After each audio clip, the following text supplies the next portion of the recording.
Amanja gange nze Sserwanga Michael Mabira nga ndi mu AfriTalent era nga ndi ku management ya Bat Valley Theatre nkolanga manager wa Bat Valley Theatre. Olwaleero World Theatre Day, banna katemba banna bitone bonna lwe lunaku lwe bajaguza, lunaku lwabaweebwa kwe tujaguliza ensi yonna, si Uganda yokka wabula ensi yonna ejaguza. Era president waffe president waffe atuweereza message era na buli genda liweereza message mu nsi yonna. Naye ku muntu wa bulijjo badde njagala muwulira theatre tugasa ki, kubanga ffe at least tumanyi because it's a profession, buli muntu tubikoze as a profession. Naye omuntu wa bulijjo theatre naddala wa drama, omuntu asobola okuyingira mu theatre because theatre ffe tugitwalanga classroom mwe tusomeseza abantu, kyokka ate eringa therapy okuwonyeza abantu. Nga omuntu nga badde alina stress ne mumunyiganyiga because theatre ekola ku emotions z'abantu. We touch the emotions, the inner part of someone. Noyingira mu mutima gwe, noyingira mu bwongo bwe, nojjayo kiri ekibadde kimuluma oba n'okwata ku nsonga ye gyabadde tasobola kwogerako. Because we have a thing that we feel for others. Waliwo omuntu kyaba feelinga naye nga takyasobola kuexpressinga kintu ekyo. So mu theatre ffe tukijjayo, ffe tukuzinira amazina g'otosobola kuzina n'oganyumirwa, ne tukuyimbira oluyimba lw'otosobola kuyimba n'olunyumirwa, era ne tukuzanyira omuzannyo gw'otosobola kuzannya ne gukunyumira. However, kyakuyiga kikubanga it's a package. Tozina buzinyi mazina oli n'atambula n'agenda. Ekibuzo kiri nti oyizeemu ki, oyambye ki?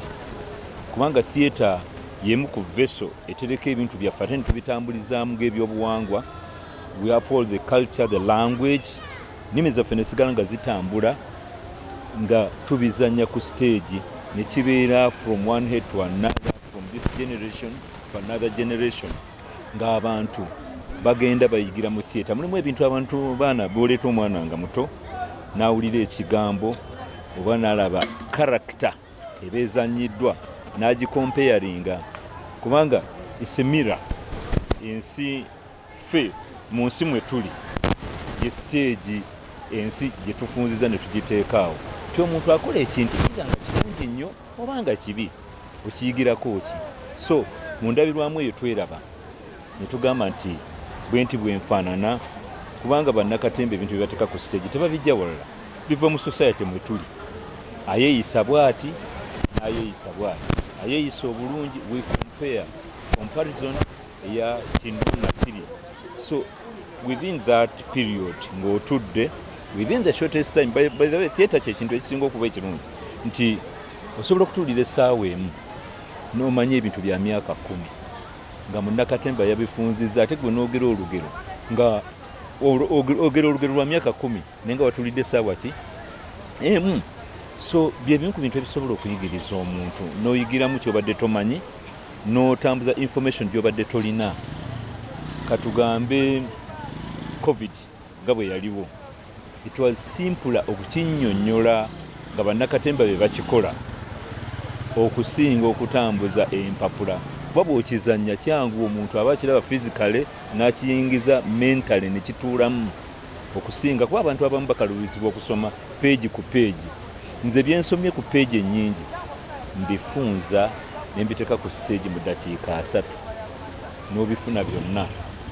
So nze ndowooza nti theatre ya mugaso nnyo right okuva mu buto, because we are actors from ages okuba ento.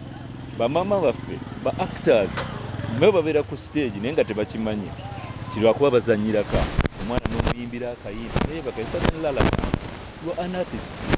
So bwe tuba tucelebratinga nammwe abatuddeyo mwenna, you have to celebrate because you are actors and you contribute to what is happening in society.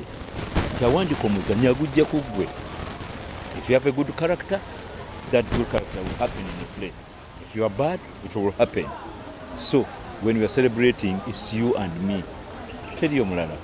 Nga tujaguza olunaku lwa National World Theatre Day, muvubuka ali ayinza okwebuuza nti asobola kanyolwa atya mu theatre? Muvubuka nga bwe nasoose okwogera nti because theatre and drama is called a discipline. If you don't have the discipline, it's white. Bwengamba it's a discipline. Oteekwa okuba n'empisa gwe ng'omuntu kubanga theatre yeetaaga mpisa. Enneeyisaayo editamininga nnyo ky'onoobeera. So bw'obeera muvubuka olina okuba ne discipline eyo. That is ennyambalayo, oyogera otya, how do you keep time, because ekya time kiri very important. Kuba shows zaffe zigamba tyotandika ku ssaawa 9 omala ku lweziti. So temuli mu kubeera nga watuuse leeti. So it's part of the discipline. Discipline eri wide. Engeri gye weeyisamu mu society kikulu nnyo oku upholdinga integrity yo mu bantu. So omwana alina okuyigira kuba artist. Artist, we are the icons, we are the figures in society. Oli gy'atunuulirako ne yeegamba bweyiisa obubi nga artist, n'omwana ajja kuba omukozi bubi kubanga kyemutega nti discipline oyambala otya, weeyisa otya. Abaana abato bakuyigirako. Futteka fashions mu kibuga, omuntu n'akutunuulira bw'ati n'agamba bw'ati bw'ayagala okwambala, because you're a star, because you're a celebrity somewhere. Omwana n'akukopa. Kati ekibuzo kiri nti akopye ki? Enjogera yo nnungi, entambula yo nnungi, yambadde bulungi, ofuuse ekifaananyi ekirabwako ku buli muntu. So omwana kyalina okuyigirako kirina kuva ku nze, bwe ntunula, bwe nnyambala, bwe njogera, bwe neeyisa mu bantu. Oli asobola okuprovokinga n'ogaana okulwana, si lwakuba nti oli munafu, naye n'okufuuka ekyokulabirako ekyobutalwana, because bw'olwana, omwana omuto bwakulaba olwana, bw'alaba sirebu we ng'alwana, kitegeeza naye ajja kukuba eŋŋuumi. So we are idols, we are icons in society. Oli bwakutunulako bw'ati, omwana alina kuyigirako birungi byereere. Si kyekyo? Abantu babadde tebeeyunira nnyo theatre, naye kati ku lunaku lunga luno abantu osobola basembeza otya mu theatre basobole okudda, kubanga abantu babadde bakendedde.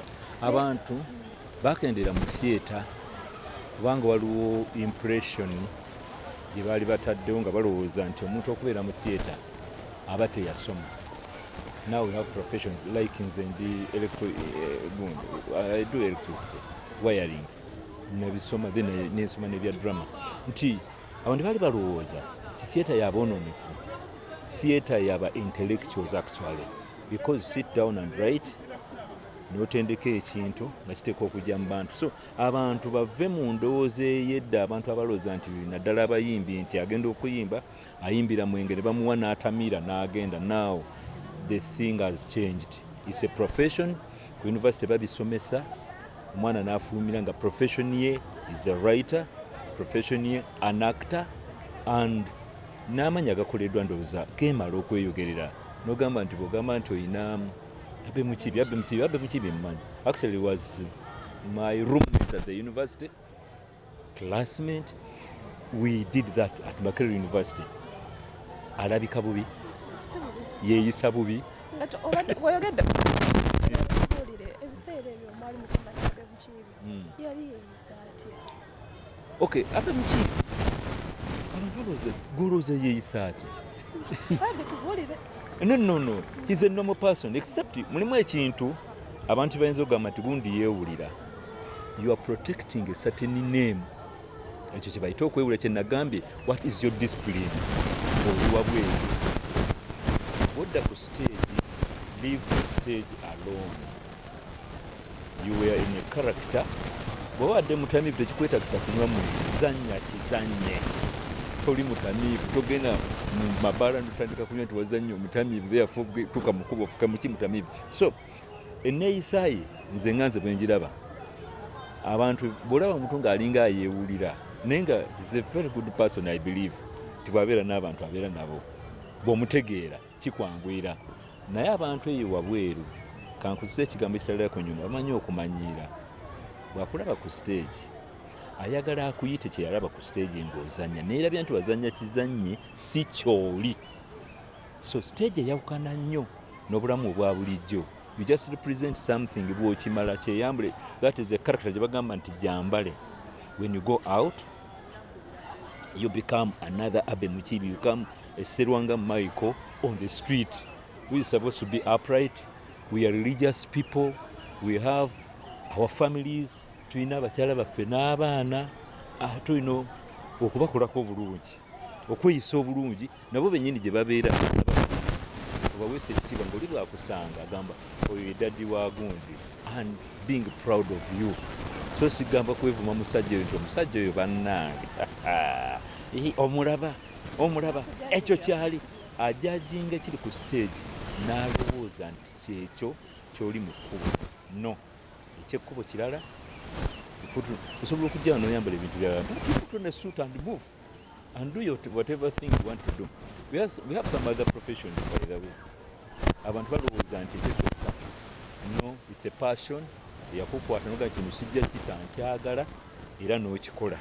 So twawule life ey'oku stage ne life ey'omukubo, life eyeeka. Budda yeeka tofuka munakatembe ekeewuwo. No. You are a father, you are a mother, you are an uncle.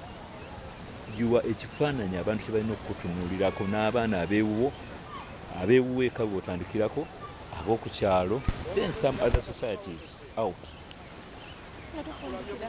Nga tufundikira lunaku luno nsaba abantu bakomewo mu theatre, because ffe twayingirira theatre na theatre zijjuza ne zikola bweziti, era nga muntu akugamba nayizeemu kino ng'oggyeko ekyokuseka n'okusanyuka okurelaxinga, because nga bwe nakugambye gwa nti we deal with emotions. Okusesa osobola okukunyiiza, osobola okunakuwasa, n'ezo zonna healing processes kuba bwe striking ekintu kirina okudda. Kitegeera amazzi gabeera mu 3 forms. You have the liquid, the solid and what? Liquid, solid and what? Gas. Kati ne theatre bwetu bwekola, we transform you from different states. Ng'oba ozze mu theatre n'oseka n'obeera light like gas, n'onakuwala n'okwatanga solid like a solid ice, ne bakunyogoza ne bakuteekako ne mu mood endala. So we play about moods ez'abantu but healing their hearts, okubalabula ki ekiyinza okujja oba ekiriwo ekyali kibaddewo oba actually byebyo